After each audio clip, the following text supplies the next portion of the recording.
할렐루야. 어우.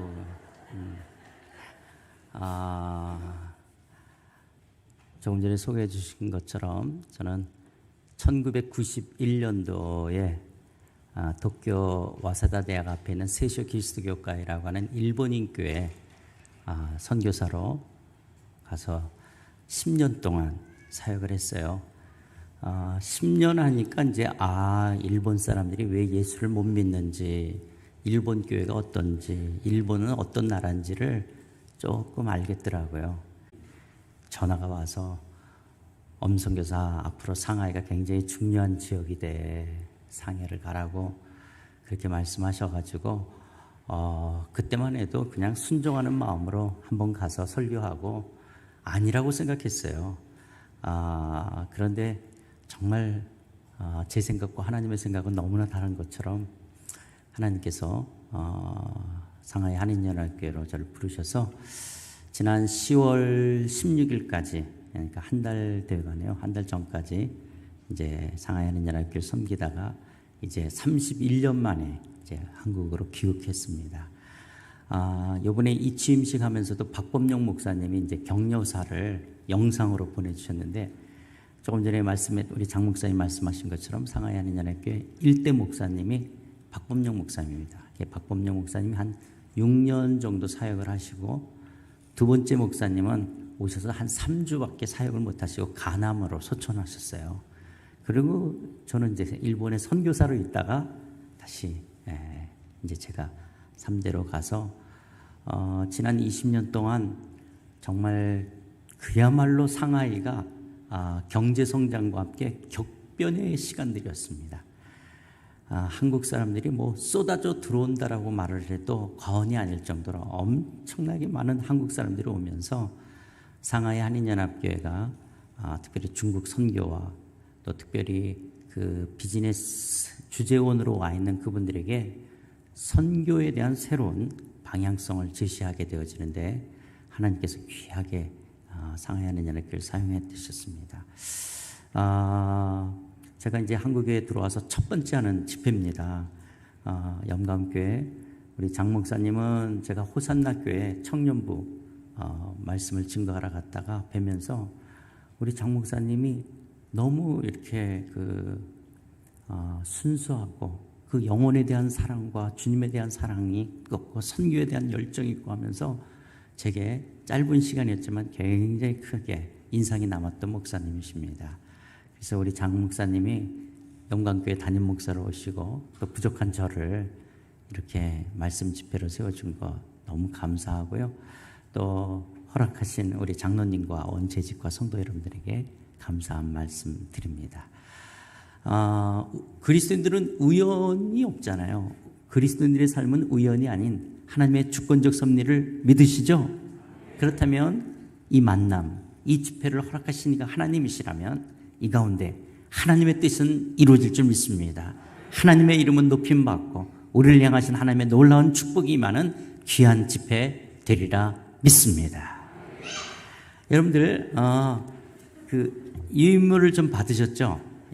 보시면 하나님 나라와 신앙생활, 나는 너희 하나님 되고 너희는 나의 백성이 되리라 라는 말인데요. 자, 한 장을 넘기시면 하나님 나라와 신앙생활 그렇게 나와 있죠. 하나님 나라와 신앙생활 세미나라고 하는 게 나오는데요. 예수 믿은 지 20년 되고 30년 되고 40년 되고 50년 되신 분, 예수 믿은 지 50년 이상 되신 어르신들 한번 손들어 보실까요? 나는 예수 믿은 지 50년이 넘었다 그러신 어르신들 한번 손들어 보실까요? 예. 그럼 50년 이상을 주님을 섬기셨잖아요. 여러분의 마음속에 뭔가 주님을 섬기는 것이 가볍냐라는 거예요. 뭔가 얽매임이 없는 자유로운 거냐라는 거예요. 자유롭다. 나는 신앙생활이 너무 자유롭다. 근데 자유롭지 못하고 뭔가 이렇게 치렁치렁 감힌 것처럼 신앙생활이 무거워, 힘들어, 그리고 어둡다면 그것은 하나님께서 우리에게 주시는 참다운 신앙의 모습은 아닐 거예요. 예수 그리스도 안에서 진리를 알지니 진리가 너희를 자유케 하리라고 말씀하신 것처럼 어쩌면 내가 성경에서 말하는 바른 진리를 알지 못하기 때문에 나는 기독교는 이런 것인 줄 알고 그냥 섬기고 있는 거야. 잘 몰랐기 때문에. 그런데 정말 성경이 말하는 진리를 알게 될 때 그리스도인의 신앙생활은 자유로운 거예요. 자유로운 거예요. 얽매임이 없는 것이에요. 우리를 묶는 것이 없는 거예요. 자유로운 것이에요. 거기에 풍성함과 하늘의 기쁨이 있는 것들이죠. 그래서 우리가 이 그리스도 안에서 하나님이 우리에게 주시는 자유, 이 자유라고 하는 것은 하나님의 다스림에 우리가 순종하고 그 하나님의 다스림에 순종할 때 주시는 하나님의 나라의 의와 희락과 화평을 누리는 자유함입니다. 그 하나님의 나라의 기쁨과 감사와 치유와 회복과 능력으로 나타나는 것, 이런 것들이에요. 그래서 여러분 거기는 없는데요, 제가 잠깐 읽어드리면 다니엘서 7장 18절, 다니엘서 7장 18절에 이런 말씀이 있어요. 지극히 높으신 이의 성도들이 나라를 얻으리니 그 누림이 영원하고 영원하고 영원하리라. 다니엘서 7장 18절이에요. 제가 너무너무 사랑하는 성경 구절인데요, 혹시 성경 가지신 분들 또 메모하실 수 있는 분 메모해 보세요. 다니엘서 7장 18절. 다니엘서 7장 18절이에요. 예. 다니엘서 7장 18절. 예, 찾으신 분 우리 한번 같이 읽어볼까요? 다니엘서 7장 18절 시작. 지극히 높으신 이의 성도들이 나라를 얻으리니 그 누림이 영원하고 영원하고 영원하리라. 하나님의 나라, 하나님의 통치를 얻는 자들에게 그 누림이 영원하고 영원하고 영원하니라. 여러분, 기독교의 신앙생활은 누리는 거예요. 누리는 거예요. 이미 하나님께서 예수 그리스도로 말미암아 다 이루어 놓으신 것을 누려가는 것이 신앙생활인 거예요. 그런데 우리는 신앙생활을 예수님 안에서 누려가기보다는 뭔가 눌림이 있는 거예요. 이것은 해서는 안 되고 저것은 하면 안 되고 저것은 해야 되고 이런 어떤 눌림이 있는 거예요. 그래서 그렇게 하지 못한 나 자신에 대해서 또 눌림이 있는 거예요. 그런데 기독교 신앙은 눌림이 아니라 누림이라는 거예요. 누림. 제가 일본 선교사였잖아요. 누리다라는 말이 일본어로 아지아우라는 말을 써요. 아지아우. 아지라는 말이 맛이에요. 맛. 아우는 만나다라는 거. 어떤 맛과 만나는 거예요. 이런 것처럼 우리가 새로운 맛을 누리는 것처럼 하나님의 나라는 그 하나님의 나라를, 하나님의 통치를 받을 때마다 누리는 거예요. 와우, 하나님 안에서 이런 것이 있고 이런 것이 있구나. 그 나라의 부유함과 넉넉함과 풍성함을 계속 누려가는 거예요. 그것이 영원하고 영원하고 영원하리라. 그러니까 여러분, 우리가 예수 믿고 영생을 얻는다 그러죠. 영생이 그냥 목숨의 연장이야. 오래 살기만 해. 여러분, 오래 산다? 그냥 오래 살기만 해. 굉장히 힘든 거예요. 여러분, 그냥 오래 살기만 하는 영생을 그렇게 이야기하는 것이에요. 영생이라는 것이 뭐냐? 그 예수님, 하나님의 다스림 속에서 그 다스림이 가져다 주는 그 누림을 영원히 들어가는 것을 영생이라고 말하는 거예요. 그냥 영생, 나는 영생을 얻었어. 나는 영원히 살 거. 그게 목숨만 영원히 산다고 말하는 것이 성경에서 말하는 영생이 아니에요.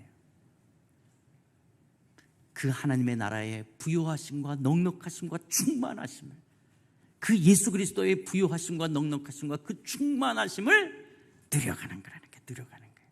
그래서 우리가 이번에 오늘, 내일, 주일 이렇게 해서 그 하나님의 나라 안에서 주어지는 누림이 무엇인지를 여러분과 나눠가려고 하는데요.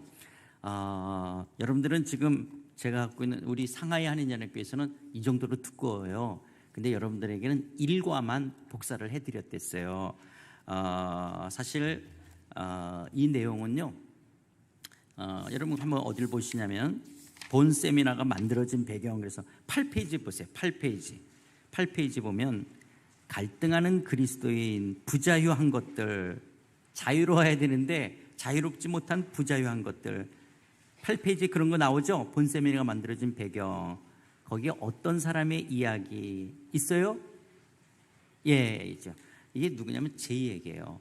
저는 모태신앙, 우리 어머니 뱃속에서부터 교회를 다녔어요.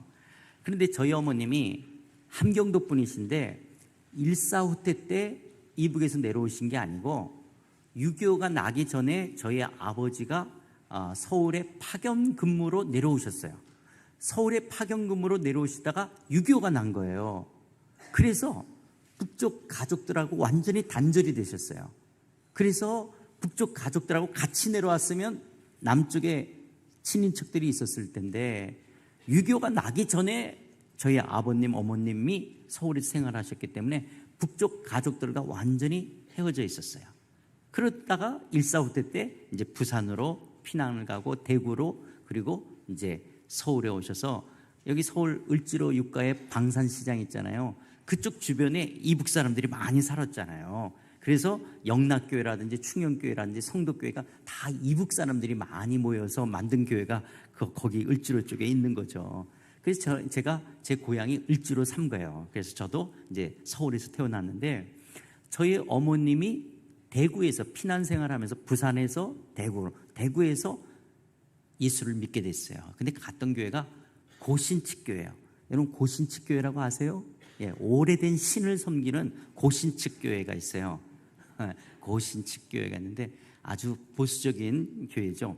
그러니까 고려신학교라 그래서 이제 고신이라 그러잖아요. 부산 거기. 그래서 저는 거기서부터 우리 어머님이 예수를 믿었기 때문에 서울에 올라오셔도 고신측교회는 어디로 이사 가면 같은 교단의 교회를 소개해요. 그래서 을지로 삼가로 오니까 을지로 삼가 쪽에서 제일 가까운 고신측교회가 필동, 태계로 쪽이죠. 필동에 명동교회가 있었어요. 그래서 명동교회를 저희 어머님이 다니시고 제가 이제 태어나서 저는 어릴 때부터 명동교회, 그래서 제가 주일학교를 명동교회를 다니게 됐어요. 그러면서 저는 어릴 때부터 주일학교 다니면서 지금도 기억나는 게 있어요. 지금도 기억나는 게 뭐냐? 성수주일이에요. 성수주일. 왜냐하면 어렸을 때 주일날 놀고 싶고 뭐 먹고 싶고 막 그러는데 저희는 절대로 상거래를 해서는 안 돼요. 주일날 물건 샀다?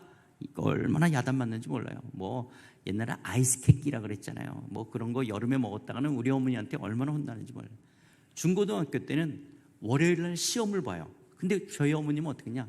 기영아 빨리 자라 그러는 거예요. 아니 월요일날 시험인데 우리 어머니는 주일날 자라 그랬어요. 자라 빨리 자라. 그리고 12시만 넘었다.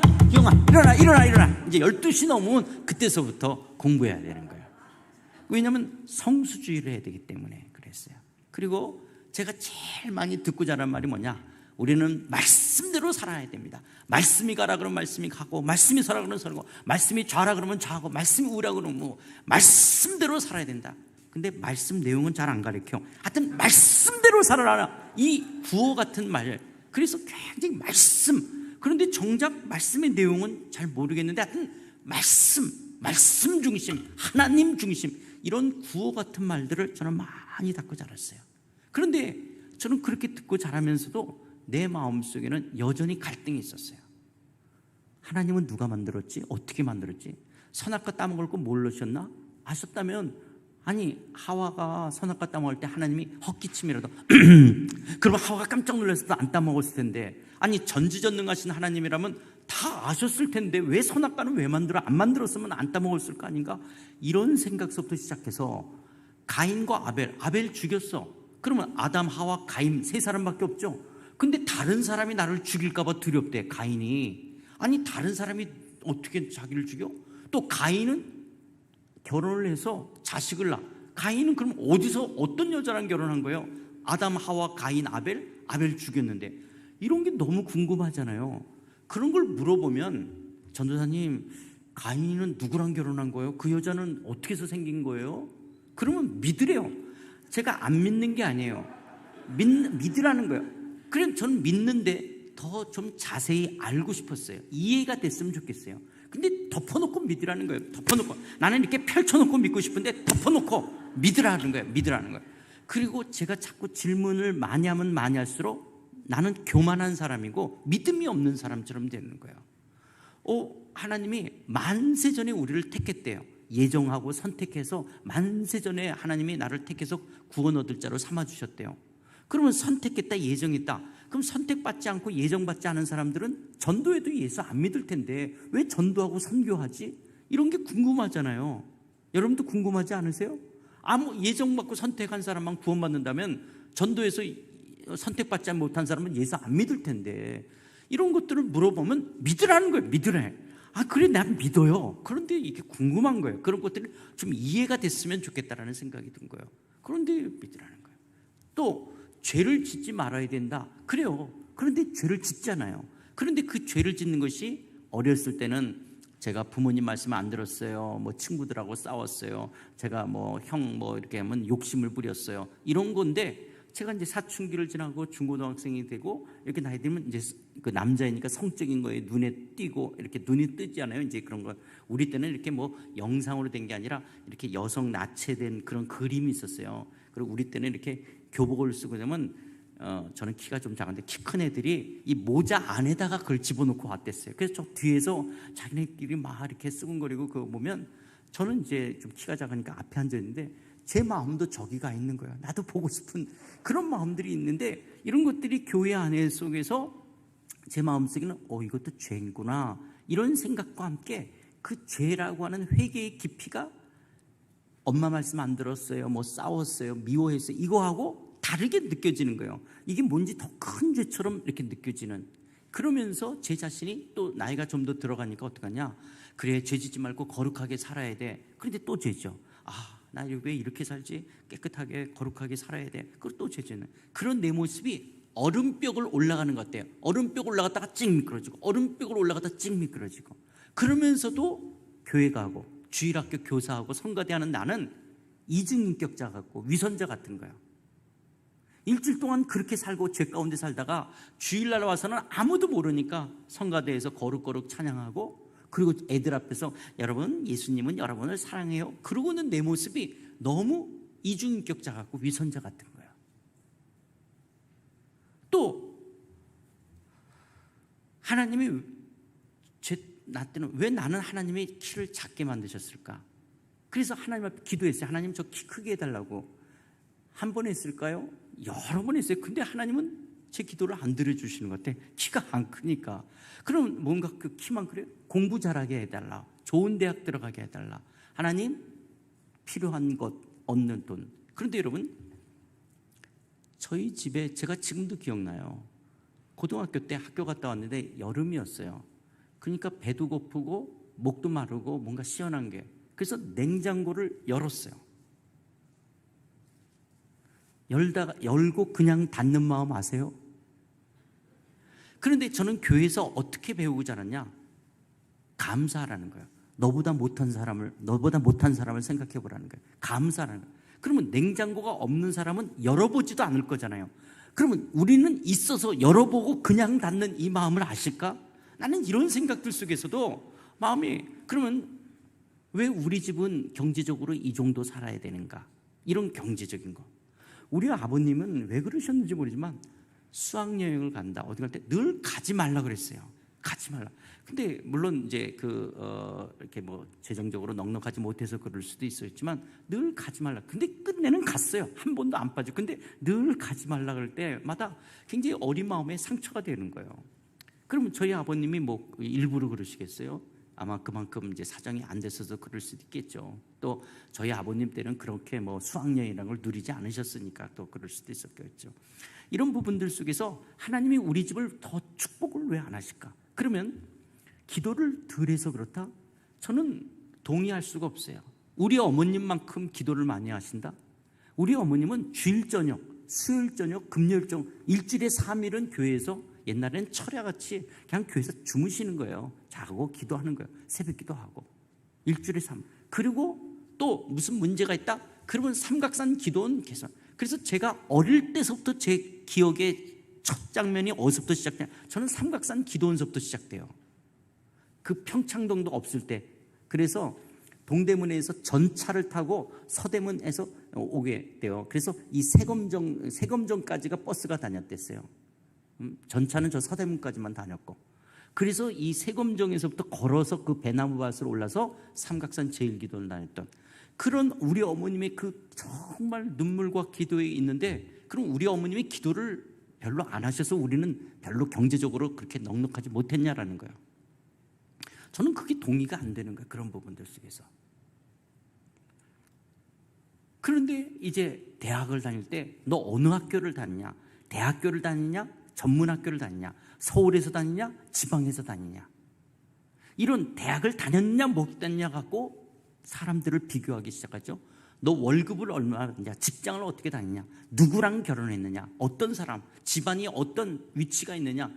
이런 것들 속에서 가진 자와 갖지 못한 자, 높은 자와 낮은 자를 속에서 비교의식 속에서 열등감처럼 생기는 거예요. 그러면 하나님 절 좀 축복해 주세요. 나도 그렇게. 그런데 그렇게 되냐라는 거예요. 그렇게 되는 사람도 있지만 그렇지가 않는 거예요. 그럼 하나님은 내 기도를 안 들어주시는가? 나를 안 사랑하시는 건가? 이런 부분들 속에서 늘 눌림이 있는 거예요. 그런데 하고 많은 성 중에서 나는 왜 엄씨죠? 저희 아버님이 어릴 때부터 제가 저희 아버님한테 들었던 말이에요. 이 종갓나 새끼 어찌 그러니? 응? 이 종갓나 새끼. 종갓나 새끼란 무슨 말인지 알죠? 종도 별 볼 일이 없는데 종이 갓 낳은 새끼니까 얼마나 별 볼 일이 없겠어요. 이 종갓나 새끼. 종이 갓 낳은 새끼예요. 종도 별 볼 일이 없는데 종이 갓 낳은 새끼니 얼마나 별 볼 일이. 늘 우리 아버님이 이 종갓나 새끼, 당신이 종이라는 거잖아요. 종갓나 새끼, 종갓나 새끼. 그러면 왜 그렇게 종갓나 새끼라고 말씀하시는 엄씨 집안에서 난 태어났냐라는 거예요. 제가 하나님 앞에 그걸 요구한 적도 없고, 하나님 나 엄씨 집안에서 태어나라고 그렇게 부탁한 적도 없고. 근데 왜 우리 어머니 아버지를 내가 선택하지 않은데 나는 왜 우리 집에서 태어났는가? 왜 저는 한국 사람이에요? 왜 누구는 조선족이고 왜 누구는 북한에서 태어났어요? 여러분 한국에서 태어나게 해달라고 기도하셨어요?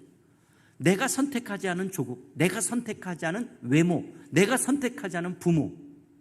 그런데 이 땅을 살면서 그런 것이 때로는 얼마나 우리 인생의 삶을 갈라놓게 되어져요. 그런데 제가 막내인데 저희 큰 누님, 작은 누님 있고 형이 있고 또 누나가 있고 제가 있었어요. 그래서 2남 3녀였어요. 제 바로 위에 누나가 있었는데 2살 때서부터 간질을 했어요. 간질. 그래서 제가 전 잘 모르는데 제가 이제 저희 그 셋째 누나하고 저하고 3살 차이니까, 그런데 우리 어머니한테 이제 나중에 들은 거예요. 2살 때부터 간질을 했는데 옛날에 경기를 한다고 생각하셨대요, 우리 어머님은. 그래서 괜찮아지겠지. 근데 얘가 왜 자꾸 이렇게 경기하듯이 이럴까? 이게 병원에 될 것 같더니 간질이었어요. 그래서 그때 당시 이제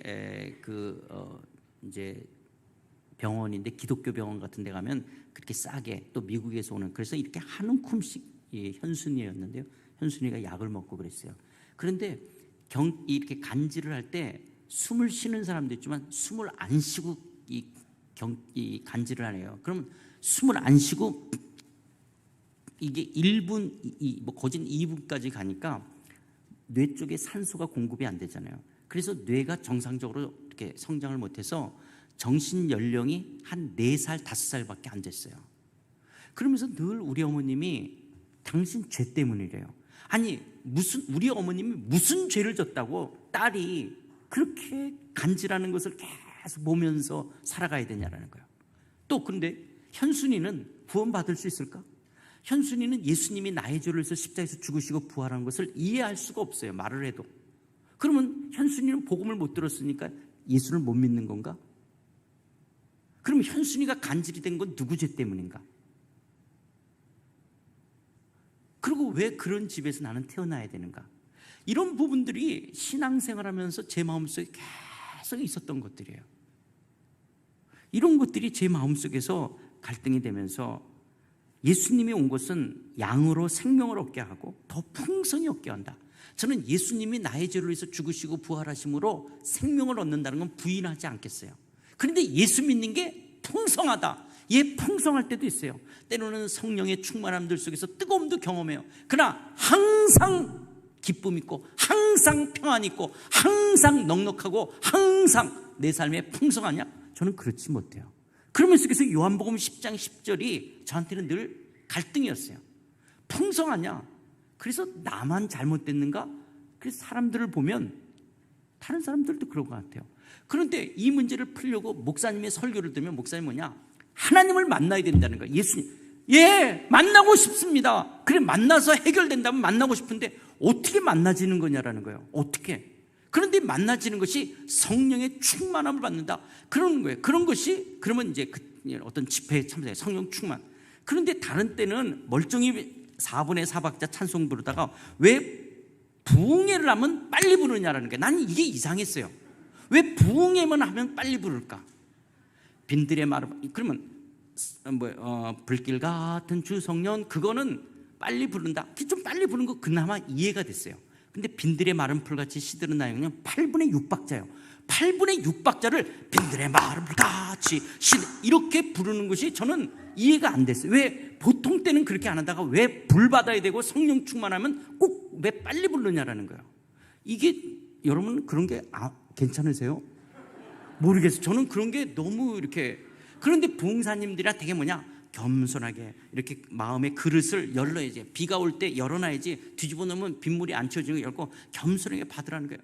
근데 나는 그런 생각이 들 때마다 박수 치면서 이렇게 막 고개를 흔들었어요. 다른 생각 들어오면 안 되니까. 나 불 받아야 되고 하나님 만나야지 이 문제가 해결되니까.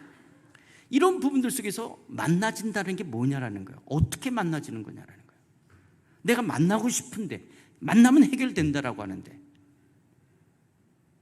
이런 갈등들이 있으면서도 저는 여전히 이제 고등학교 때서부터 하나님이 나를 목사로 부르신 것 같다. 그래서 어쨌든 저는 이제 신학교를 갔어요. 신학교를 가고 신학대학을 다니고 또 군대 가서 나오고 이제 하면서 제가 목사 안수 받기 전, 거짓 목사 안수 받을 때쯤이죠. 강도사. 그때 기독교라는 게 이런 거구나. 내가 그동안 어릴 때부터 고민하고 갈등했던 것들이 마치 내 마음에 큰 바위덩어리 같이 내 마음속에 갈등했던 것들이 다 쪼개지고, 물론 조그만 것들은 남아있지만 그것이 해결이 됐어요. 그렇구나. 기독교라는 게 이런 거고 성경은 이런 걸 말하는 거구나 라고 그런 내용이 정리가 됐는데, 그러던 어느 날 이제 사랑의 교회라고 저기 서초동에 있는데요, 거기 대학부에서 수련회 강사로 오라는 거예요. 그래서 가서, 그때는 목사도 아니었거든요. 가서 그동안 제가 고민하다가 깨달은 거를 수련회 때 했어요. 제가 깜짝 놀랐어요. 나는 내가 말했던 이런 고민은 나만 하는 줄 알았어요. 근데 다 이런 고민을 하고 있구나. 그런데 하다가 생각을 안 했고 답을 못 찾는 것 같은가? 기독교는 이런가 보다 하고 그냥 믿고 있는 거구나. 그런데 저는 이제 그래서 그 대학생들에게 가려운 데를 긁어주는 것처럼 그 문제들의 답을 줄 수가 있었어요. 그러다가 이제 제가 일본의 선교사라고 유학생들 수련회라고 미국에 코스타가 있었어요. 그 코스타 가서도 또 이 내용을 이야기했어요. 그런데 이제 우리 세상 말로 표현한다면 대박이 난 거예요. 얼마나 많은 학생들이 이 진리 앞에서, 그래서 3년 연속 그때 당시 이렇게 설교한 강의한 것 테이프로 만들어서 팔았거든요. 3년 연속 테이프 판매 1위가 되는 거예요. 그리고 거기는 다 대학원생 박사과정 하는 사람들이 한 2,000명씩 모이는 데였거든요. 그때 수련회가. 다 그러는 거예요. 어떤 사람은 차에다가 그 테이프를 늘어질 때까지 몇 번을 들었다는 거예요. 그러는 것들이. 그렇게 이제 일본에 있다가 제가 상하이로 오게 됐잖아요. 상하이를 가서 보니까 되게 상사 주재원들이 오는 거예요. 상사 주재원들. 그러니까 다 학력 수준이 여자고 남자고 다 높고 나이대도 40대 50대 초반, 그러니까 젊죠. 그런 분들이 막 쏟아져 들어오게 되어지는 거예요. 그런 가운데서 저희 교회에서 제가 이제 이거를 한 거예요. 기독교가 뭔지를. 그래서 하나님 나라 세미나라는 걸 하게 되어져서 우리 상하이 한인연합교회 가장 많은 고백이 뭐냐? 나는 상해 와서 거듭났습니다. 난 상해 와서 기독교가 뭔지 알게 됐습니다. 나는 상해 와서 그동안 잘 몰랐던 가로, 잘 모르면 가로하고 또 믿다가 잘 모르면 가로, 또 잘 모르면 가로, 이 가로가 답이 다 채워졌습니다. 자기는 상해 와서 하나님 나라 세미나를 들으면서 내 신앙생활을, 그리고 내가 기독교에 대해서 바르게 알았는지 못 봤는지 채점을 받은 것 같은 그런 기분이 됩니다. 이런 고백하는 사람들이 굉장히 많아요. 그래서 상해 와서 거듭나서 교구장까지 하는 거예요. 상해 와서 거듭나서 장로가 되는 거예요. 그래서 지난 20년 동안 상해교회 축복이 뭐냐? 너무 많은 사람들이 거듭나고 너무 많은 사람들이 이 신앙의 진리 가운데 세워졌어요. 그것이 지금 여러분과 하는 이 내용이에요. 그런데 상해에서는 16시간을 해요. 이거를 한 번에. 왜냐? 기독교를 전체를 쫙 푸는 거예요. 기독교를 한번 쫙 열어버린 거예요. 그래서 여러분 우리 이 그 주일날 오후에 하는 거 이렇게 신구약을 한 문장으로 요약한다면 이런 것처럼 성경을 한 문장으로 요약하는 거예요.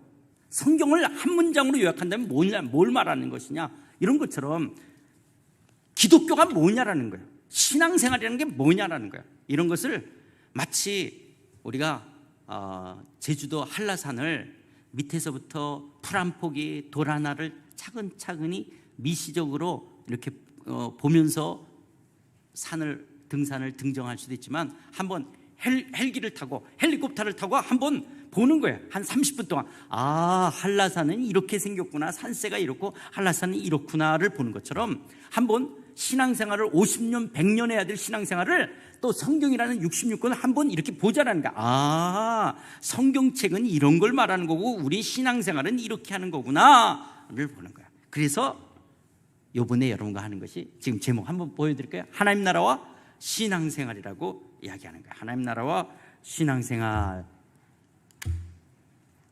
PPT 한번 떼어주실까요? 예, 그래서 제목이 하나님 나라와 신앙생활이라는 거예요. 그러면 여러분하고 하나님의 나라를 이야기하면서 신앙생활이 뭔가를 이야기하려고 그러는 거예요. 그런데 하나님께서 저를 부르시면 예수님께서 요한복음 17장에 보면 내게 하라고 주신 일을 내가 이루어 아버지를 영화롭게 할 거. 예, 이거 넘어갈게요.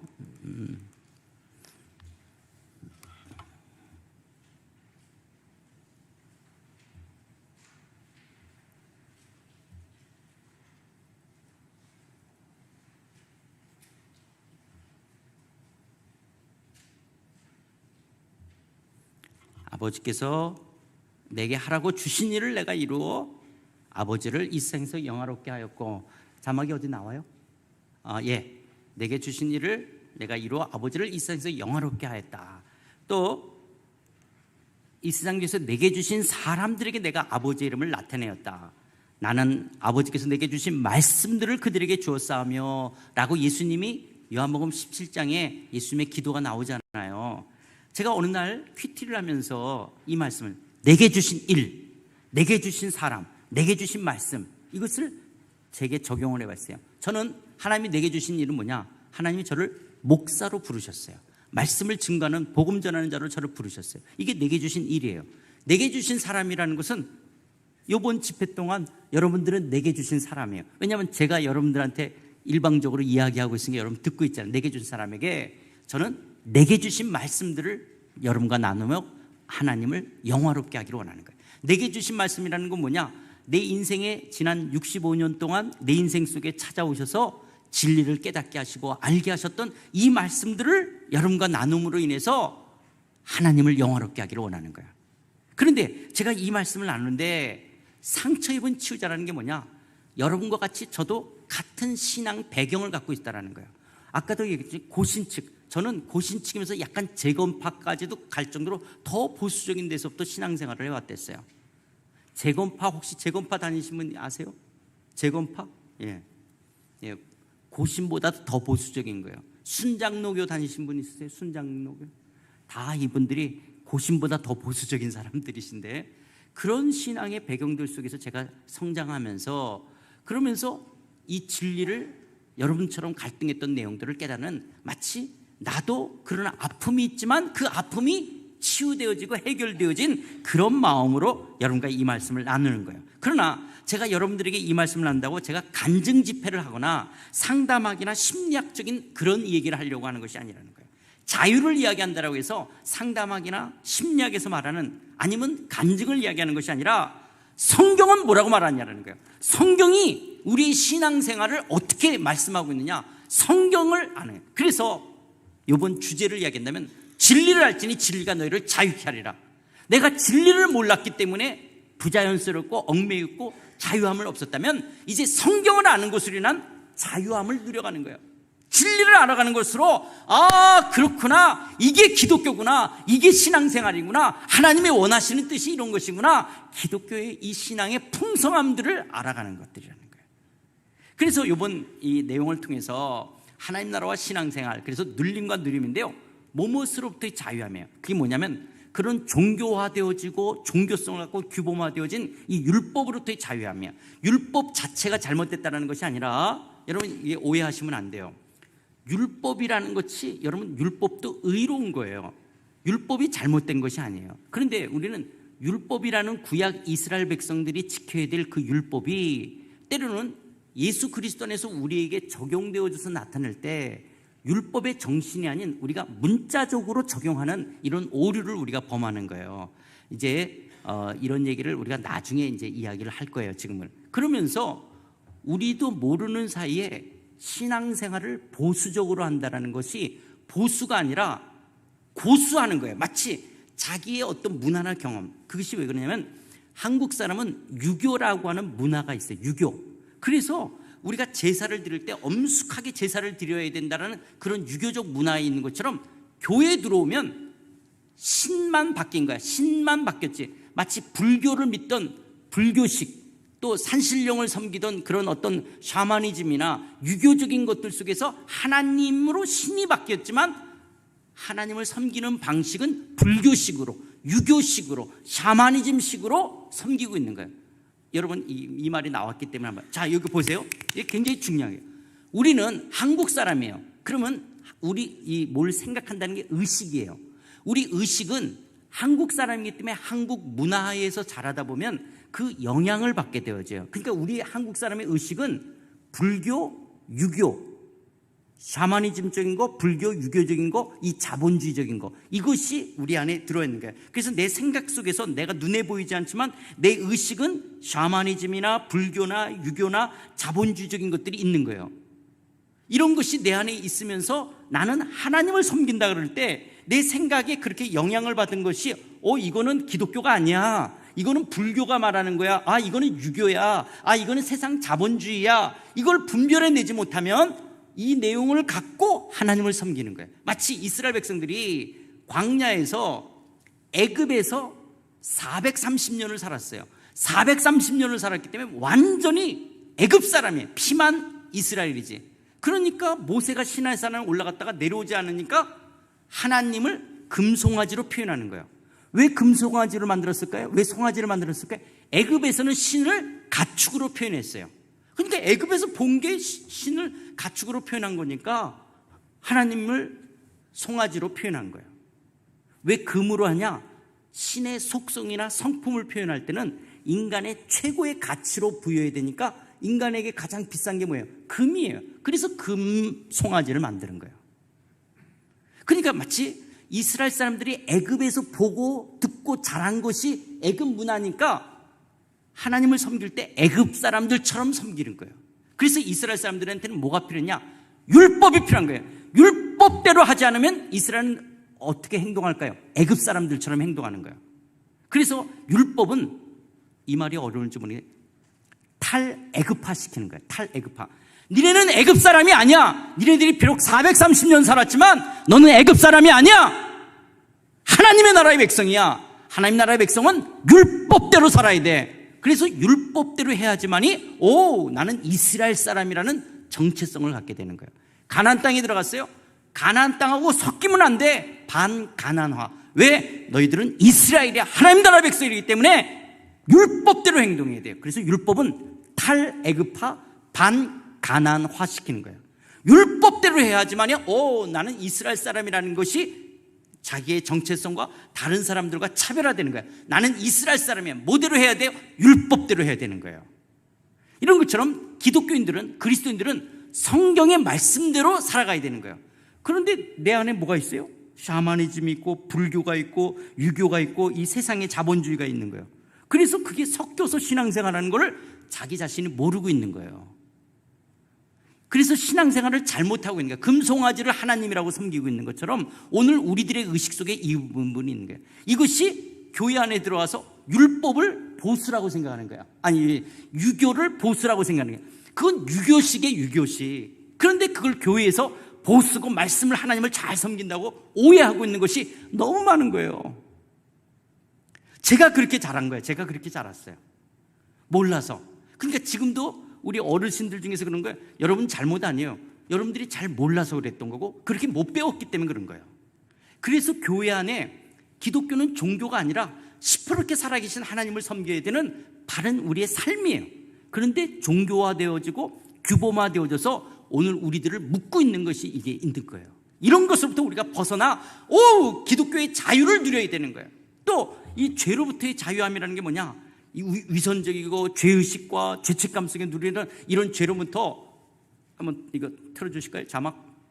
벗어나야 된다라고 하는 것. 또 아까 말했던 그런 세상의 기준의 가치, 이건 다 자본주의가 가져다 준 것이 열등감인 거거든요. 이런 나로부터 자유함하고, 그리고 또 뭐냐, 아까 이야기했던 현순위, 이런 운명과 같은 것, 고난과 같은 것으로부터 어떻게 나는 벗어날 수 있느냐, 환경으로부터 자유함이 있고, 그래서 이제는 이런 자유함이 더 적극적인 자유함으로 성령을 쫓아 살고 주님과 교제하고 부르심과 은사를 쫓아 살고 하나님의 주권을 인정하는 삶을 살아가는, 이런 삶을 살아가는 것을 하는데, 이제 여러분들과 나눌 내용들을 그냥 제가 생각해서 만든 게 아니라 이런 내용들이 다 책에 있어요. 그래서 여러분 보시면 헤르만 리델보스가 쓴 The Coming of the Kingdom이라는 이 하나님 나라 책이 있고요. 또 하나님 나라는 어떻게 이해할 것인가, 양용희 목사님이 교수님이 쓴 책이 있고요. 개혁신학과 그리스도라고 하는 하나님 나라의 관점으로 성경 꿰뚫기라든지 내가 이제 누구인지 알았습니다라는 책이라든지 신약을 어떻게 읽을 것인가, 예수와 하나님의 나라, 새하늘과 새 땅, 하나님 나라의 비밀, 내가 선거 거룩한 땅. 이거 내가 선거 거룩한 땅은요,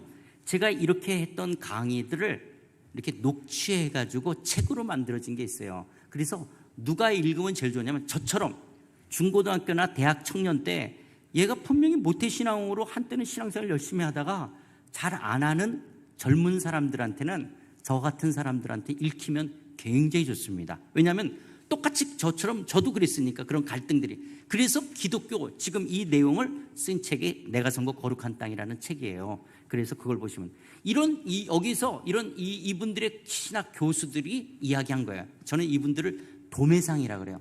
그러니까 제가 지금 여러분한테 소매를 하거든요. 근데 저는 물건을 다 어디서 떼어왔을까요? 이 도매상으로부터 떼어온 거예요. 이런 김세훈 교수님 도매상으로부터 떼어오기도 하고, 김균진 교수님으로부터 떼어오기도 하고, 스카 맥나이트라는 사람이라든지 헤르만 리델보스, 이런 도매상에서 물건을 떼어와서 지금 여러분들한테 이 소매상을 지금 하고 있는 거예요. 그래서 여러분들이 더 잘 알고 싶으면 이 책을 사서 보면 돼요. 이 책에 다 있는 내용이에요. 그래서 저하고 여러분 들으시면서 뭔가 이해가 잘 안 된다든지, 잘 또 나하고 생각이 다른 것 같다 그러면 저하고 싸우려고 그러지 말고 이분들하고 도매상에 가서 항의하세요. 이분들한테. 왜냐하면 이 내용이 다 이 책에 있는 내용들이기 때문에 그렇다라고 하는 거예요.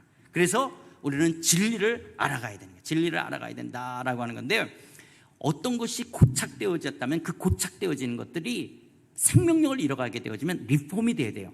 리폼이 되기 위해서는 새로운 정보가 들어와야 돼요. 새로운 정보가 들어온다. 그러면 우리의 신앙이 뭔가 고착이 된 거야. 나는 이게 진리인 줄 알고 믿고 있어서 이렇게 생명력을 잃고 자유함을 못 누려요. 그럴 때 새로운 정보가 들어와야 되는 거예요. 리폼이 돼야 돼요. 개혁이 일어나야 돼요. 그게 뭐냐? 하나님의 말씀, Word of God, 하나님의 말씀이 제대로 들어와서 이 진리를 알게 될 때 그 결과가 트랜스포메이션, 변화가 일어나는 거예요. 그래서 로마서 12장 2절에 보면 너희는 이 세대를 본받지 말고 오직 마음을 새롭게 함으로 변화를 받아 하나님의 선하시고 기뻐하시고 온전하신 뜻이 무엇인지를 분별하라는 거예요. 그러니까 여러분, 우리의 신앙생활은 뭐냐? 하나님의 선하시고 기뻐하시고 온전하신 뜻이 무엇인지를 잘 분별해서 하나님의 선하시고 기뻐하시고 온전하신 뜻을 생각하고 적용하고 삶을 살아가는 거예요. 그렇게 말하고 그렇게 행동하고 그렇게 생각하는, 그게 하나님 나라의 백성의 삶, 우리의 신앙생활이 되는 거예요. 제가 지금 말이 좀 빨라요? 괜찮죠? 예, 여러분들은 다 조선족 표현들 한다면 골이 좋으시니까 다 잘 아실 거라고 믿습니다. 여러분 잘 아시죠? 자, 그렇다면 자 보세요. 그러면 신앙생활, 우리가 신앙생활 한다는 거 눈에 보여요, 안 보일까요? 눈에 안 보이는 거예요. 왜? 주관적인 것으로 내가 하나님을 섬기는 거예요. 그래서 내가 바르게 섬기고 있는지 틀리게 섬기고 있는지 주관적이고 개인적인 자기 신앙을 객관적으로, 그리고 지금만이 아니라 옛날이나 지금이나 앞으로도 진리일 수 있는 그런 객관적이고 우주적인 진리로 내 주관적이고 개인적인 신앙을 검토받아야 되는 거예요. 조명되고 검토해야 돼요. 그래서 여러분, 바른 신앙생활을 하려면 건강한 신학이 있어야 돼요. 건강한 신학이 있어야지 내가 지금 신앙생활을 바르게 하는지 틀리게 하는지를 알 수 있는 거예요. 이렇게 이야기하면 여러분 조금 이제 어렵게 느껴질까? 쉽게 이야기해서 하나님, 정말 저는 하나님 한 번만 만나면 신앙생활을 잘하고 싶습니다. 하나님 한 번만 보여주세요. 하나님 한 번만 만나기를 원해요. 그렇게 간절히 기도하면서 살던 어느 날 자고 있는데, 기영아, 그러면서 머리가 흰 백발에다가 흰 수염에다가 흰 두루마기를 입고 지팡이를 들고, 기영아, 우와, 내가 하나님을 한번 뵙기를 원했더니 진짜 하나님 나타나요. 그래서 제가 자다가 벌떡 일어나서 무릎 꿇고 하나님 그랬어요. 자, 그러면 제 마음은 진짜 하나님을 한번 보기로 원했는데, 지금 꿈에 나타난 이분이 하나님인지 산신령인지 구분을 해내야 되는 거예요. 나는 지금 하나님을 보고 싶었는데 그런 마음을 이용해서 사단이 광명의 천사처럼 가장하는 것처럼 지금 그렇게 산신령 같은 모습으로 나타난 거예요. 그건 하나님이 아닌 거예요. 근데 나는 하나님을 보고 싶다 그래서 하나님, 그러면 나는 잘못된 거죠. 지금 산신령이잖아요. 그건 귀신이란 말이에요. 이런 것처럼 신학이라는 것이 뭐냐? 그래, 기영아, 너 하나님을 보고 싶고 만나고 싶다는 마음은 이해해. 그러나 하나님을 만난다라는 게 그렇게 꿈에 그런 모습으로 나타나는 것이 아니야. 그렇게 꿈에 나타나는 건 그거는 사단이야. 도리어 사단의 장난이야. 귀신일 수 있어. 그건 산신령과 같은 거야. 그게 도리어 사탄아 물러가라고 소리를 쳐야 되는 거야 라고 하는 신학적인 이런 이론들이, 신학적인 이런 진리들이 내 신앙을 건강하게 해주는 거예요. 그래서 여러분, 건강한 신앙 생활을 하려면 건강한 신학을 가져야 되는 거예요. 여러분들은 좀 장로교고 말씀을 따라 살려고 그러니까 좀 덜 할 수 있는데요, 순복음이나 성령을 따라가시는, 성령 충만, 성령 불, 이런 걸 강조하시는 분들은 신학 그러면 굉장히 왜 영적인 말씀을 그렇게 이성적으로 인간의 머리로 필요해서 굉장히 싫어하는 분들이 있어요. 그거는 무식한 거예요. 그거 틀린 거예요. 그렇지 않아요. 여러분, 성경은 무슨 말로 돼 있죠? 여기 지금 무슨 말로 적혀 있어요? 한글이에요. 그죠? 그러면 내가 성경을 읽으려면 뭐를 알아야지 되죠? 한글을 읽을 수 있어야 되죠? 그렇죠? 그러니까 하나님의 말씀을 하려면 한글을 알아야지 되는 거예요. 한글을 알아야 되는 거예요. 그래서 우리의 지적 사고가 있어야 돼요. 예를 들어서 한글을 안다 할지라도 아들들아 아비의 훈계를 들으며, 훈계라는 단어 뜻을 모르면 성경을 제대로 알 수가 없어요. 그러니까 여러분, 성경을 읽을 때 이 단어를 알기 위해서 국어사전도 있어야 되는 게, 훈계라는 말이 뭐지? 명철이라는 단어 뜻이 뭔지를 알아야 되는 거예요. 그러니까 여러분, 기독교라는 신앙생활이 성령 그러면 성령이라는 게 기영아, 뒤로 5발, 오른쪽으로 3발, 앞으로 2발, 똥 밟았다, 똥 밟았다. 그렇게 뭔가 신앙생활이라는 것이 이렇게 성령이 이런 것이 아니에요. 여러분, 그렇다고 저를 오해하지 마세요. 저도 방언도 하고요. 저는 성령의 은사와 성령의 충만함과 성령의 능력들을 순복음 사람 그 이상 저도 사모해요. 제가 성령의 그런 사역들을 부정하기 때문에 이렇게 이야기하는 게 아니에요.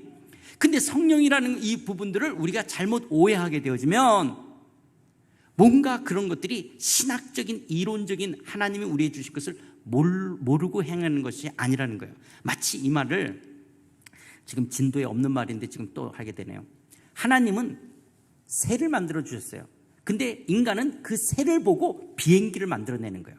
하나님은 우리에게 눈을 줬어요. 근데 인간은 그 눈을 갖고 렌즈를 만들어내는 거예요. 망원경도 만들어내는 거예요.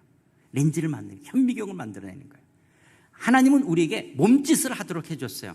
인간은 이 몸짓을 갖고 춤을 만들기도 하고 스포츠를 만들기도 하는 거예요. 이런 것이 하나님이 주신 창조성이 인간 안에 들어와서 이루어지는 거예요. 그것을 통해서 과학과 문명을 발전시키는 거예요. 그러니까 여러분, 우리가 신앙생활 한다 그럴 때 이렇게 오해가 되어지면, 뭔가 성령 그러면 뭔가 그렇게 영적인 어떤 것들이 있어야지만 되는 것처럼 한다면 그건 오해라고 하는 거예요. 하나님이 우리에게 지식을 주고 지혜를 주시고 자각할 수 있는 능력이 있고 의식이 있는 거예요. 이런 것을 사용해서 하나님을 알아가는 것들이에요. 아니, 어떻게 보면 굉장히 논리적 비약을 하면 신앙생활을 잘한다는 게 뭐냐? 인간이 되는 거예요. 사람이 되는 거예요.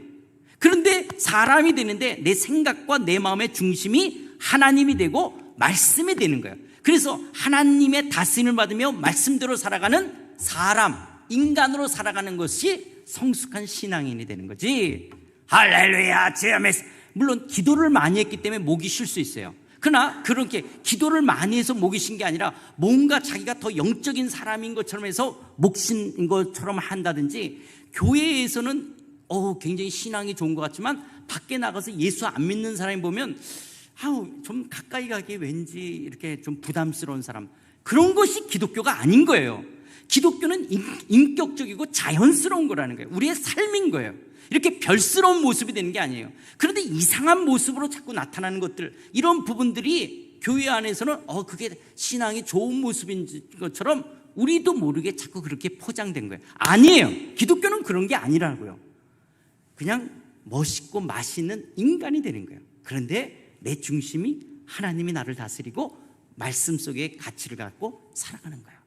그래서 우리의 주관적이고 개인적인 신앙이 바른지 틀린지 알기 위해서는 객관적인 하나님의 말씀, 이 신학적인 것이 있어야 된다라고 말씀하시는 거예요. 자, 그런데 아까도 얘기했죠. 한국인의 의식 속에서는 뭐가 있어요? 샤머니즘이나 불교나 유교나 특별히 이런 자본주의적인 가치관이 있기 때문에 이것과 지금 뭐냐면 성경을 믿으면서 이게 섞여 있는 거예요. 이걸 뽑아내야 돼요. 우리 머릿속에 있는 샤머니즘, 불교, 유교, 자본주의 가치를 빼내고 성경이 뭘 말하냐라고 되는데, 근데 내 머리가 그런 것이 눈에 안 보이니까 우리는 섞여서 하나님을 섬기는 거예요. 이것 때문에 우리의 신앙을 얼마나 어렵게 하는지 몰라요. 여러분, 축복이라고 하는 것도 그러기 때문에 우리가 지금 나는 축복을 못 받은 사람, 어떤 사람은 축복을 많이 받은 거로 오해하는 거예요. 전부 이런 한국인의 의식에 매여 있기 때문에 성경에서 말하는 축복을 우리가 누리지 못하고 있는 것들이에요. 이건 나중에 또 이야기가 나오니까 보고요. 그런데 그래서 성경을 보는 눈이, 성경을 바라보는 눈, 이 성경을 바라보는 눈이 때로는 성경을 하나님의 사랑이라는 눈으로 창세부터 요한계시록까지 볼 수 있고, 하나님의 구원이라는 것으로, 성전이라는 것으로 창세부터 요한계시록까지를 쭉 볼 수 있는데, 특별히 성경이 이야기하는 창세부터 요한계시록을 하나님의 나라라고 하는 것으로 성경을 읽어갈 수가 있는 거예요. 성경을 말하는 거예요. 그럼 왜 하나님의 나라라고 이야기하냐? 오늘 읽었던 본문처럼 예수님께서 갈릴리에 오셔서 예루살렘에서 성전을 정결케 하신 다음에 예루살렘에 오셔서 예수님이 처음 외쳤던 게 뭐냐? 때가 찼고 하나님의 나라가 가까이 왔으니 회개하고 복음을 믿으라. 이것이 예수님이 갈릴리 사역을 하시면서 첫 번째 외쳤던 말씀이에요. 때가 찼고 하나님의 나라가 가까이 왔다라고 말씀하셨어요. 그러면 여러분, 우리가 마태복음, 마가복음, 누가복음, 요한복음을 공간복음, 같은 관점에서 썼다. 그래서 사복음서인 마태, 마가, 누가, 요한복음을 사복음서이라 그러면 마태, 마가, 누가는 이걸 같은 관점에서 공간복음이라 그러고, 요한복음은 헬라적 관점에서 했기 때문에 사복음에 들어가지만은 공간복음이라 그러지 않는 거예요. 그런데 예수님이 여기서는 때가 찼고 하나님 나라가 가까이 왔다 그러고, 저기서는 회개하라 천국이 가까이 왔다 이렇게 말한 것이 아니에요. 예수님은 때가 찼고 하나님 나라가 가까이 왔다라고 말했는데, 마태복음에서는 하나님의 나라라는 말을 표현하지 않고 천국이 가까이 왔다라고 표현하는 거예요. 그러면 제가 여러분한테 지금 여기 있나? 봐요. 여러분, 천당이라는 말 많이 들었죠? 천당이라는 단어 신구약 성경에 있다 없다? 자, 천당이라는 단어는 예수 천당 불신죠.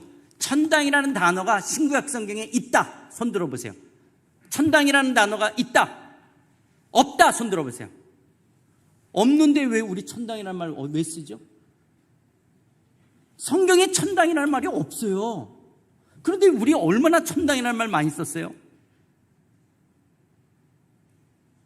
아니, 성경에도 없는 단어를 왜 우리는 죽어서 천당 간다고 그랬죠? 왜 그런지 아세요?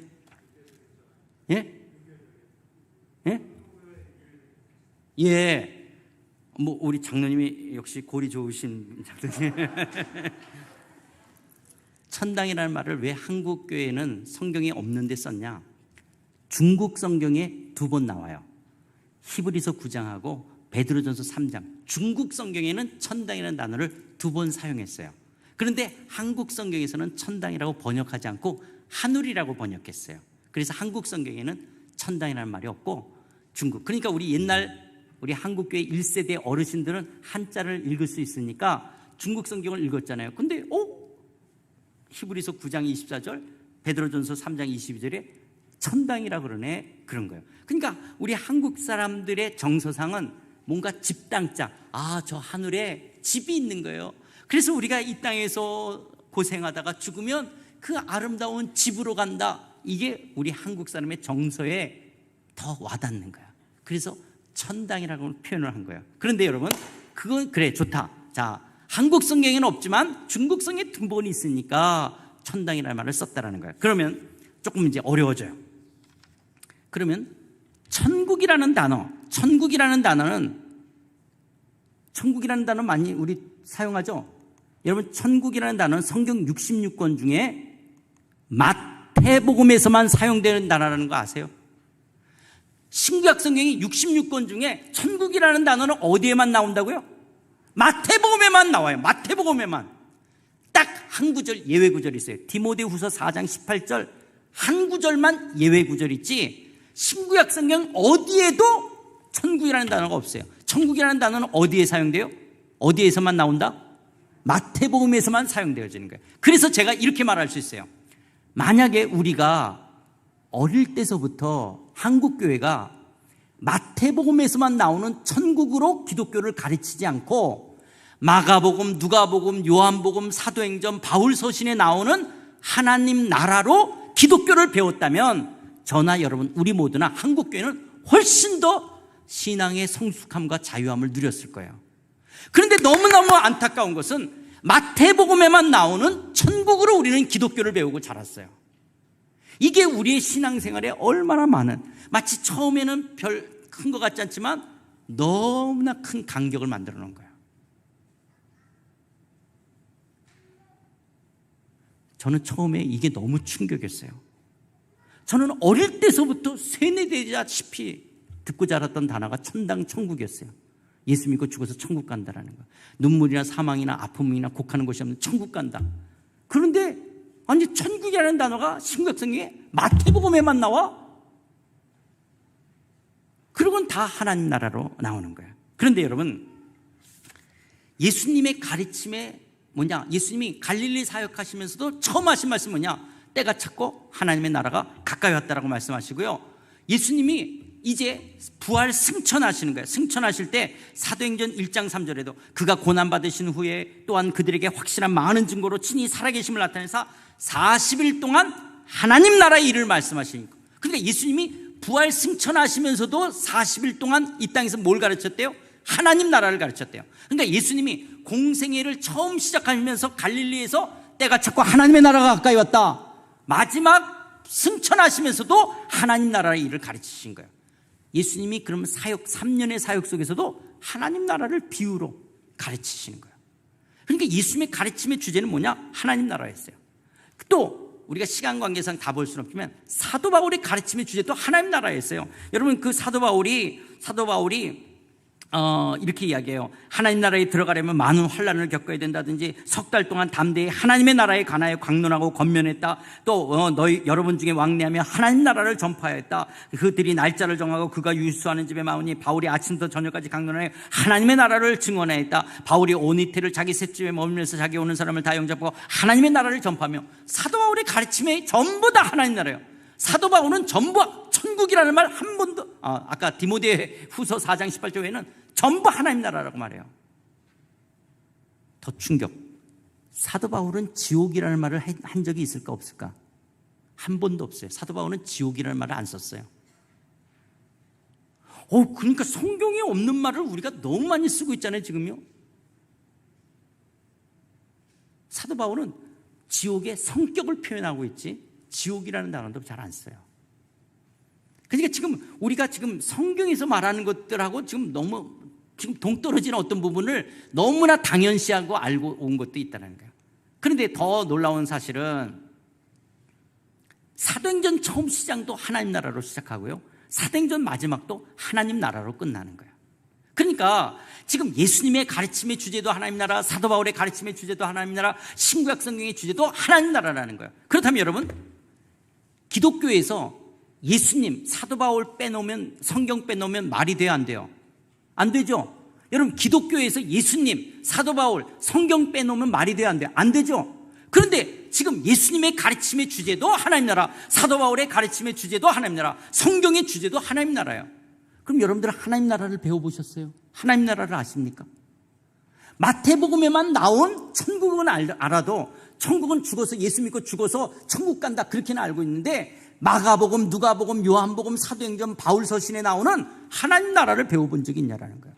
이게 내 신앙의 문제점이었어요. 내가 엄마 뱃속에서부터 모태신앙으로 자라면서 와우, 나는 그걸 배우지 못했구나, 이걸 알게 된 거예요. 그래서 여러분, 하나님의 나라라고 하는 것은요, 하나님 나라라는 것은 기독교 신앙의 일부가 아니에요.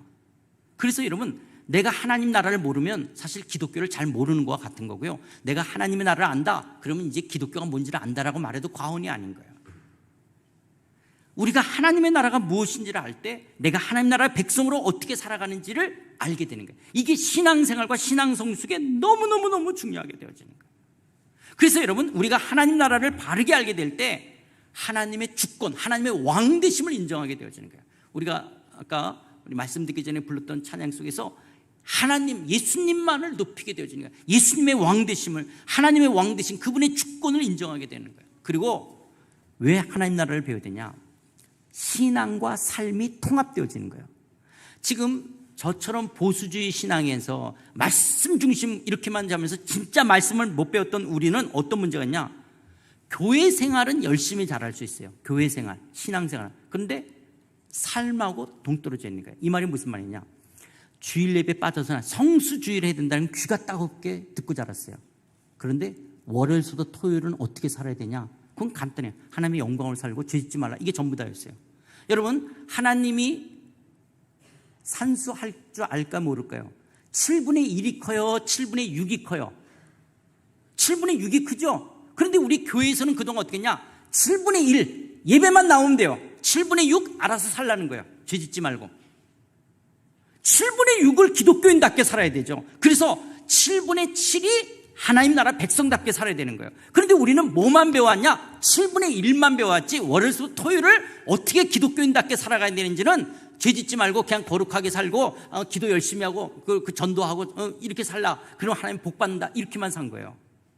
그거에 비해서 7분의 1은 너무너무 많이 들은 거예요. 우리는 정말 세뇌되듯이 듣 거예요. 여러분, 10분의 1이 커요? 10분의 9가 커요? 우리는 11조에 대해서 얼마나 많이 들었어요. 근데 10분의 9를 어떻게 써야 되는지는 배워왔어요? 못 배웠어요. 그러니까 여러분, 7분의 6과 10분의 9가 예수 안 믿는 사람들과 만나게 되어지는 거예요. 그런데 이 부분을 배워본 적이 없기 때문에 한국 기독교는 사회에 영향력을 미칠 수가 없는 거예요. 그 대신 뭐냐? 교회는 커질 수 있어요. 왜? 7분의 1과 11조만 강조했기 때문에. 그런데 교회는 점점 세상 사람들과 멀어지게 되는 거예요. 왜냐? 7분의 6과 10분의 9를 배워보질 않았으니까. 그런데 하나님 나라를 배우면 이게 통합이 되는 거예요. 오! 7분의 1이 하나님의 다스림을 받는 것처럼 7분의 6, 내가 주일날 하나님의 다스림을 받고 하나님을 예배하듯이 7분의 6, 월요일에서 토요일도 주님의 다스림을 받고 주님을 예배하는 이 삶, 이것이 거룩한 거구나. 거룩이라고 하는 것은 구별되다라는 거예요. 구별되다는 것이 뭐냐? 하나님의 다스림 안에 있으면 그것이 선한 거고, 하나님의 거룩한 거고, 하나님의 다스림 받지 않으면 그게 악한 거예요. 세속적인 거예요. 직업이나 장소가 아니에요. 여러분, 예배당은 우리가 거룩한 곳이라고 그랬죠. 목사가 거룩한 직업을 갖는다고 그래요. 근데 여러분, 제가 솔직히 말할 수 있어요. 제가 목사고 예배당 안에서 저는 얼마든지 세속적인 짓을 할 수 있어요. 제가 목사면서도 거룩한 예배당에서. 여러분, 예배당 안에서 거룩한 직분을 가진 장로, 권사, 집사가 얼마든지 세속적으로 살아갈 수 있어요. 예배당 안에서. 그러니까 거룩이라는 것은 직업이나 장소가 아닌 거예요. 하나님의 다스림을 받느냐라는 거예요. 내가 시장에서 땅콩을 놓고 아니면 생선 몇 마리를 놓고 판달지라도 하나님의 다스림을 받고 있다면 그것이 성직이에요. 거룩한 곳인 거예요. 모세가 미디안 광야 속에서 양을 치는 거예요. 모세의 일터였어요. 모세의 일터 속에 가시떨무에 불이 붙는 거예요. 떨기나무에. 근데 그럼 꺼져야 되는데 안 꺼져요. 그래서 모세가 가서 보니까 네가 선 곳은 거룩한 곳인 신을 벗으라. 그래서 네가 선 곳은 거룩한 곳이다. 하나님의 통치가 임하자 거기를 거룩하다고 말하는 거예요. 흙이 영토가 거룩한 것이 아니라 하나님의 통치가 임할 때 거기를 거룩하다라고 말하는 거예요. 그러니까 하나님의 통치를 안 받으면 예배당 안에서도 얼마든지 세속적으로 살아가고요. 하나님의 통치를 내가 시장 한 모퉁이에서 받고 있다면 거기가 거룩한 곳이 되는 거예요. 이거 이해가 되셔야 되는데요. 제가 말이 빨라서 조금 저보다 나이 많으신 어르신들 이게 무슨 말인지 아는데 그냥 팍팍 지나갈까 봐 마음에 좀 안타까움이 없지 않아 있는데요. 그래서 하나님 나라를 알게 되면 이런 하나님의 주권, 하나님의 왕되심, 신앙과 삶이 통합되어지고 신앙의 온전한 성장과 성숙을 이룰 수 있어요. 그 말이 무슨 말이냐면, 여러분, 우리는 종교라고 하는 것은 자기가 부족하면 절대자를 의지해서 마음의 평안을 얻고 이웃들에게 사랑을 베푸며 살자. 이게 종교예요. 근데 기독교는 그런 게 아니에요. 기독교는 하나님 믿어서 우리가 마음의 평안을 얻고 하나님의 축복을 받아서 살다가 죽어서 천국 가자. 이거는 기독교의 정말 적은 부분밖에 말 안 되는 거예요. 기독교는 그런 게 아니에요. 왜냐? 우리가, 여러분 보세요. 여러분이 자식에게 정말 많은 100억, 1000억의 재산을 물려줬어요. 그런데 집은 으리으리한데 거기 살고 있는 여러분의 자녀는 정말 생각하는 것이 너무 유치하고 너무 정말 바보 같은 짓 하는 그게 여러분 만족이 됩니까? 천국은 황금보석으로 꾸민데 거기 가서 돼지 같은 인간이 들어가서 살고 있다. 그래서 구원받아서 그 돼지가 좋아해. 이게 기독교가 아니라는 거예요. 기독교는 우리 인격이, 우리의 성품이 변화되어지는 거예요. 하나님의 백성다우니까 하나님의 자녀다워지는 거예요. 그래서 우리가 고급한 하나님 나라의 백성으로 살아가는 거예요. 비록 이 땅에서 세상적인 가치관에 있어서 돈도 없을 수 있고 배우지 못할 수도 있고 가진 것이 없을 수도 있고 위치도 낮을 수 있어요. 그러나 나는 하나님 나라의 백성인 거예요. 하늘에 속한 자예요. 그런 하나님의 나라의 백성으로서의 이 고급한 자존심을 갖고 성숙한 인격과 성숙한 삶을 살아가는 거에 우리의 신앙의 목표가 있는 거예요. 그런 하나님의 백성, 하나님 닮은 사람들, 예수를 닮은 그 주의 백성들이 모이는 곳을 우리는 하나님 나라, 우리가 그곳을 천국이라고 이야기하는 거예요. 자, 그렇다면 제가 시간 관계상 괜찮아요 지금? 예, 원래는 10분에 끝내야 되는데 제가 지금 자, 그러나 이제 중요한 요거 이야기합시다. 뭐냐? 그러면 결국 누구 때문에 이렇게 된 거죠? 아까 우리가 누구 때문에 이렇게 됐어요? 성경에 천국이라는 단어는 누구만 썼다고요? 마태복음. 그러니까 우리가 마태만 천국이라는 말을 안 썼으면 문제가 안 일어날 수 있었겠죠. 다른 사람은 다 하나님 나라라고 썼는데 마태만 그랬죠. 그러니까 지금 누구 때문에 이렇게 된 거예요? 누구 때문에 이렇게 된 거죠?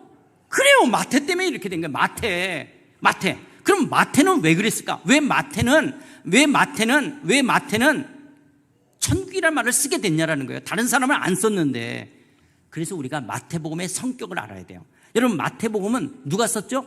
마태가 썼어요. 근데 마태는 누구에게 마태복음을 읽히려고 그랬냐? 마태복음의 1차 수신자는 유대인들이었어요. 유대인들. 그래서 마태의 제자들이나 유대인들을 향해서 너희들이 잡아 죽인 그 십자가에 달아 죽인 예수가 바로 하나님의 어린 양, 메시아, 하나님의 아들이셨다라고 하는 것을 유대인들에게 말하고 싶었어요. 하나님이 아브라함과 언약을 맺으셔서 하나님이 우리에게 하나님의 아들 예수 그리스도를 통한 이 구원이 예수님을 통해서 이루어질 메시아, 그분이셨다라고 하는 것을 유대인들에게 이야기하고 싶어서 예수님의 족보서부터 예수님의 탄생과 예수님의 성장 과정과 예수님의 그 사역들, 그래서 예수님의 죽으심과 고난의 십자가와 죽으심과 부활하심과 승천을 다루고 있는 게 마태복음이에요. 그런데 여러분, 유대인들은 뭘 지키는 사람이었죠? 율법. 그러면 율법에 율법에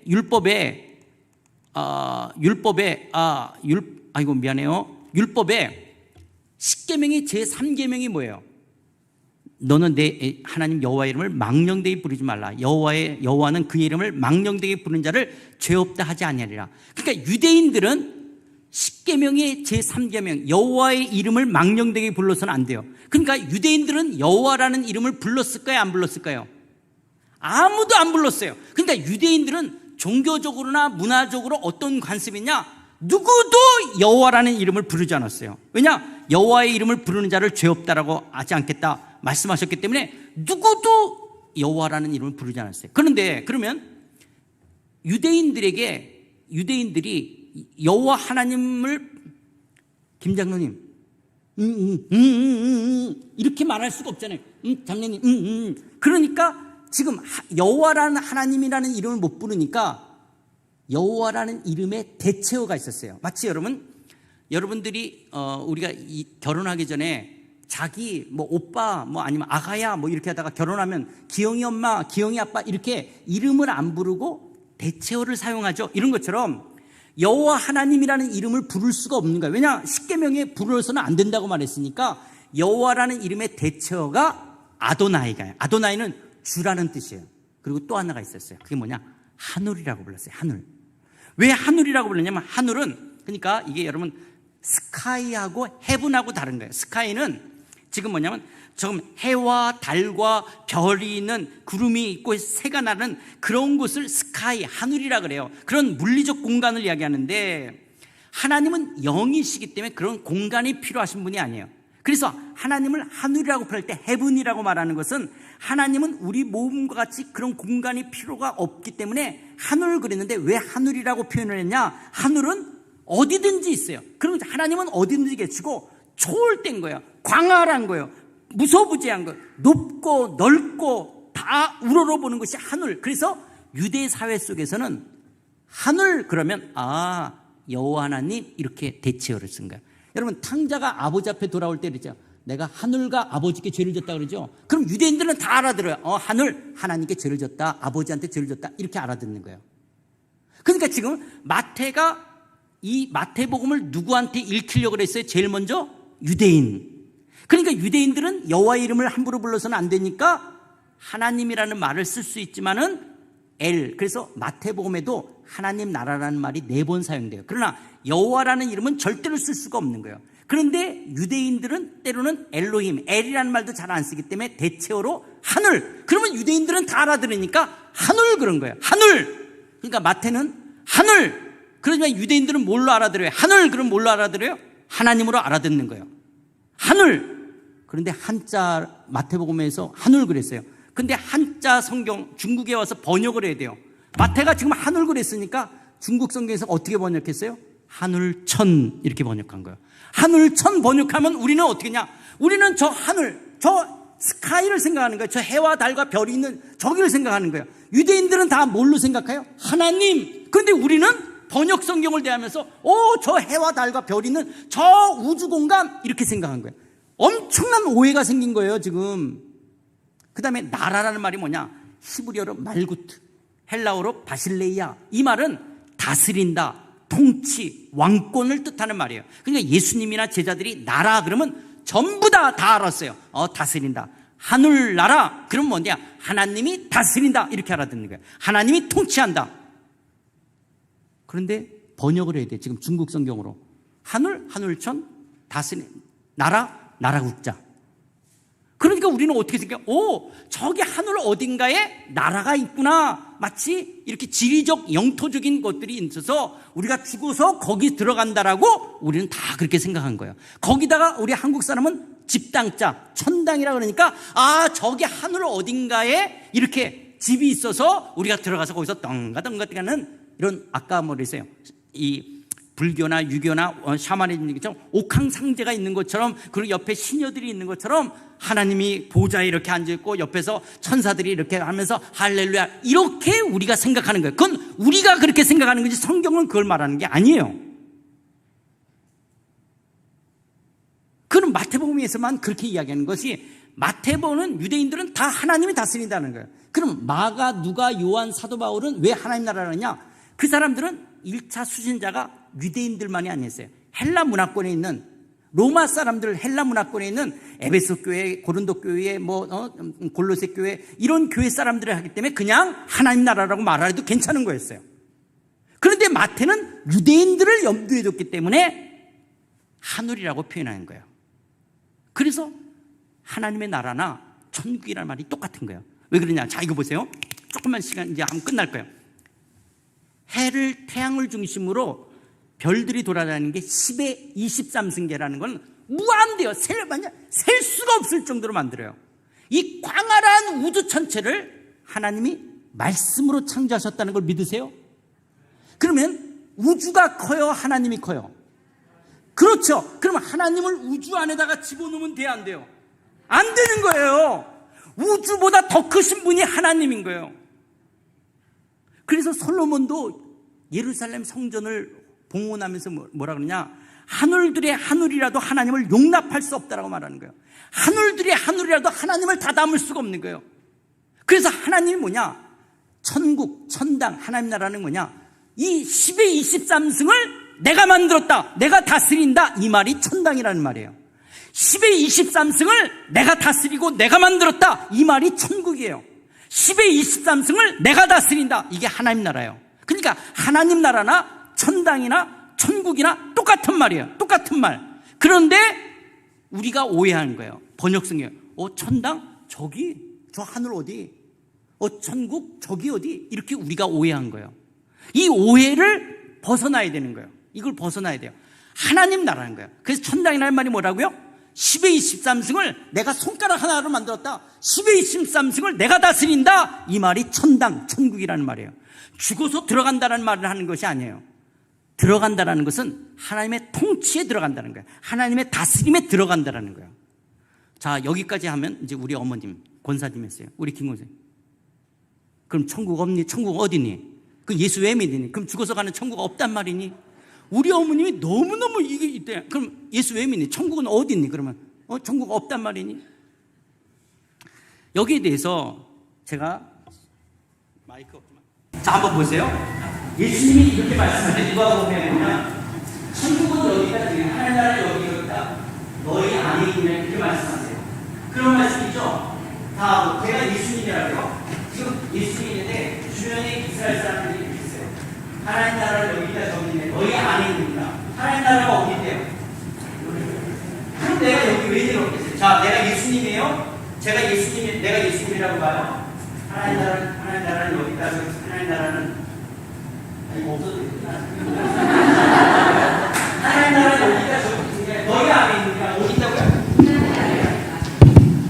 여기 있잖아, 나! 너희 안에 있잖아, 나! 그런데 우리 한국성이 보면 너희 안에 있다고 다 우리 마음이라고 생각하지, 그건 예수님을 가르친다고 어떻게 알겠어요? 나 있잖아, 내가 하나님 나라야, 너희 안에 있잖아, 나! 하나님 나라 너희 안에 나! 예수님을 이야기하는 거예요, 예수님. 그런데 우리는 한국성경을 내면 다 너희 안에 있다니까 우리 마음을 생각하는 거예요. 그래서 이게 문제가 생긴 거예요. 그래서 너희 안이라고 하는 이 헬라어 전치사 엔토스 휴면이라고 하는데요. 엔토스 휴면이라고 하는 이게 한참 가야 되는데 지금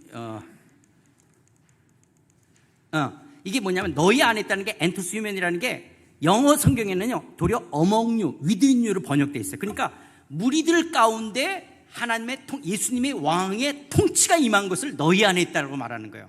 그런데 우리 한국 성경을 읽으면 우리 마음에 있다라고 오해하게끔 되어진 거예요. 그러니까 우리 마음에 있는 게 아니라 주님의 통치가 임한 곳에 있어요. 자, 그렇다면 내 안에 왕 되신 주님이 내 안에 계셔요. 그게 나를 다스려요.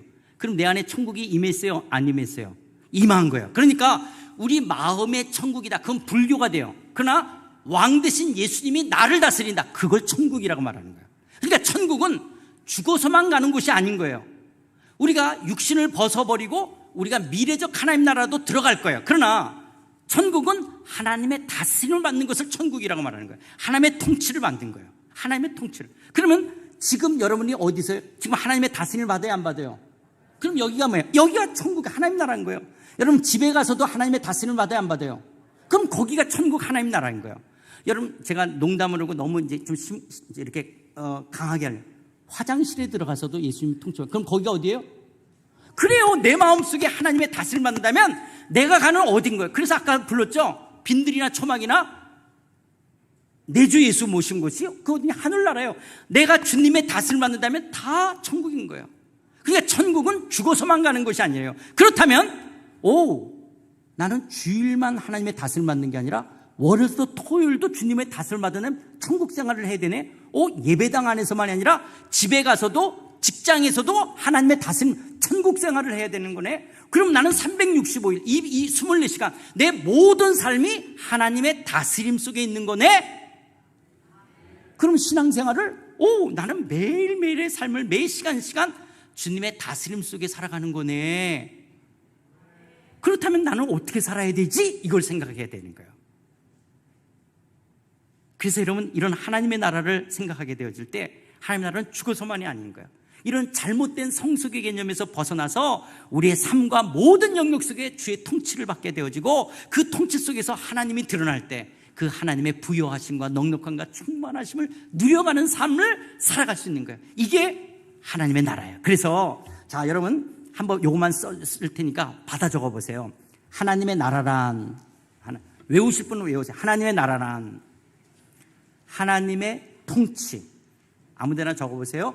하나님의 나라란 하나님의 통치, 왕권, 주권을 가지고 죄와 불의로 타락한 세상 속에서 하나님의 통치, 왕권, 주권을 가지고 죄와 불의로 타락한 세상 속에서 역동적으로 심판하시나 구원해 가시는,